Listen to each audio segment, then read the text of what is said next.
Fala galera do canal Professor Thiago Lira, parte 7 para o concurso da Prefeitura de Nova Friburgo, banca Consuplan, beleza? Os últimos vídeos foram sobre verbos, então vamos emendar agora no conceito aí de sintaxe, funções sintáticas, cai muito aí na Consuplan, Consuplan adora, beleza? Então galera, cada oração gira em torno de um verbo, né? Nós vimos aí nos últimos vídeos o que é o verbo e algumas variações que a Consuplan gosta. Na análise sintática, nós vamos partir de dois conceitos, que é o conceito de sujeito e predicado, tá bom? Então, na frase, João comprou um livro. Comprou um verbo, tá no pretérito, beleza? Comprou o quê? Um livro. O livro é o objeto direto. E João é o sujeito da oração. Por quê? Porque o verbo concorda com ele, tá?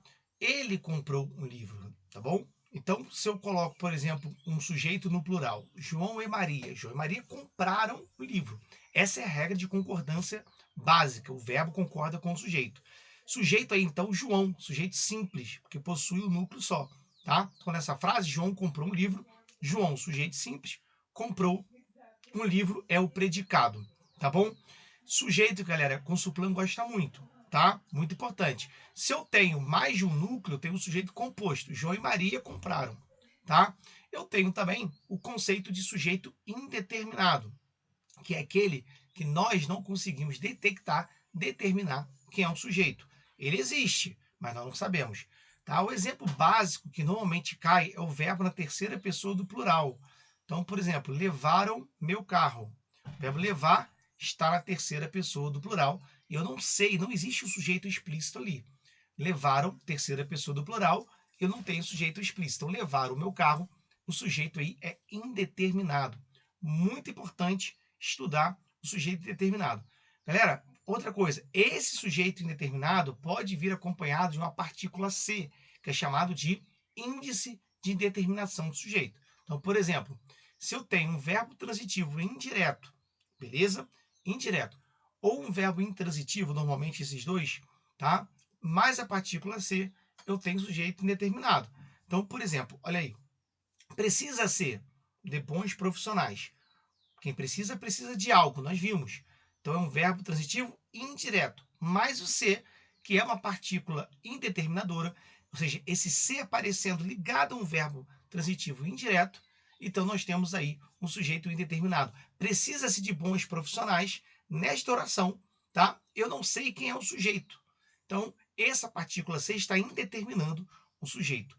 Cuidado, galera, para não confundir com o pronome apassivador. Nós vimos lá na aula de verbo voz verbal. O pronome ser apassivador, ele vai aparecer quando tem objeto direto. Quando tem, na verdade, um verbo que pode me dar um objeto direto. São os verbos transitivos direto ou direto e indireto. Tá? Exemplo, vendem-se casas. Em vendem-se casas, verbo vender é um verbo transitivo que é direto. Quem vende, vende algo. Vimos isso, né? A diferença do direto para o indireto. Em vendem-se casas, aí eu tenho ser como pronome apassivador. É como se fosse casas são vendidas, tá? Muito cuidado para não confundir o ser, pronome apassivador, com o ser índice, determinação, sujeito. Se ficar na dúvida, vai lá no YouTube e coloca professor Tiago Lira, diferença do pronome apassivador para o índice, determinação, sujeito, tá? Isso é muito importante. Então, voltando na sintaxe, sujeito pode ser simples, composto, vimos aí o sujeito indeterminado, beleza? Normalmente, lembra? Verbo na terceira do plural. Levaram meu carro. Beleza? E não se esqueça da partícula C, se for índice, tá bom? Existe também, pessoal, sujeito oculto, né? O sujeito oculto, ele é chamado de sujeito também desinencial ou elíptico, tá? Então, por exemplo, fomos ao cinema.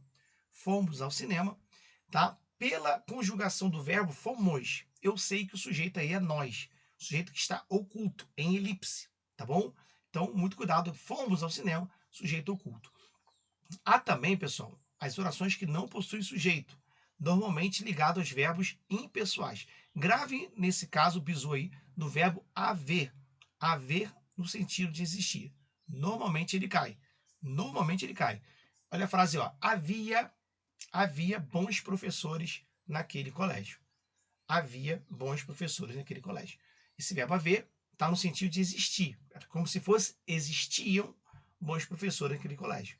Esse verbo haver despenca e prova. O verbo haver no sentido de existir não tem sujeito. Beleza? São chamados verbos impessoais. O verbo haver é o que mais cai.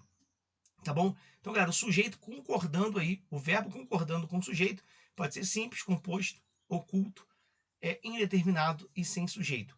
Nós já sabemos o que é objeto direto e indireto, porque vimos lá na aulinha de transitividade verbal. Então, João comprou um livro objeto direto. João gosta do livro, quem gosta, gosta do livro, objeto indireto, por causa da preposição, que são funções sintáticas, beleza? Cuidado também com o complemento nominal. O complemento nominal, ele não vai completar o verbo, igual os objetos. Ele vai completar o nome, tá bom? Normalmente é um substantivo abstrato. Não é sempre, mas normalmente. Ó, tenho medo de português. Presta atenção, tenho medo de português. Quem tem algo. Medo. Medo completa o verbo ter. Então, medo é objeto direto. Agora, medo é um substantivo. Medo de quê? De português. De português é um termo preposicionado que completa o nome. Cuidado, porque aí eu tenho um complemento nominal. Olha essa diferença de algumas frases. Ó. Necessito de água. De água, objeto indireto. Por quê? Porque o verbo necessitar é um verbo transitivo indireto. Quem necessita, necessita de. Então, de água, objeto indireto. Agora, tenho necessidade. Tenho necessidade, escreve, ó, necessidade é um nome. Necessidade de quê? De água. Agora, de água é um complemento nominal. Tá? Então, as funções sintáticas são muito importantes. Para fechar o vídeo, vamos falar dos adjuntos. Olha aí, o adjunto adverbial, tá? Que ele vai dar uma característica, uma circunstância, na verdade, normalmente para o verbo. Nem sempre para o verbo, mas vamos ficar com o verbo aqui. Então, ó, pode ser de tempo, de modo, de lugar, de negação, de afirmação. Então, ó, não irei à praia. O não, advérbio de negação. Irei à praia hoje. Hoje, advérbio de tempo. E por aí vai. Talvez irei à praia. Talvez, advérbio de quê? De dúvida. Irei à praia com meu amigo. Com meu amigo é um adjunto de quê? De companhia. Nas questões de adjunto, você consegue olhar a alternativa e tentar marcar, tá bom? Adjunto adverbial é muito importante, beleza? De tempo, ó, adjunto de lugar, tá? Farei a prova em Nova Friburgo. Em Nova Friburgo é o lugar, é a circunstância de lugar que está indicando ali para o verbo fazer onde será feita a prova, tá bom? E o adjunto adnominal, pessoal, normalmente ele vai assessorar, normalmente não, né? Ele assessora o nome, tá bom? Ele pode ser um pronome, ele pode ser um artigo, tá? Ele pode ser, enfim, um numeral, tá? Então, ó, a casa, o a é um artigo, mas é um adjunto adnominal, porque está junto do nome, beleza? A casa amarela, amarela é um adjetivo, é verdade? Amarela é um adjetivo. Então, aí um adjunto adnominal para o substantivo casa. Beleza?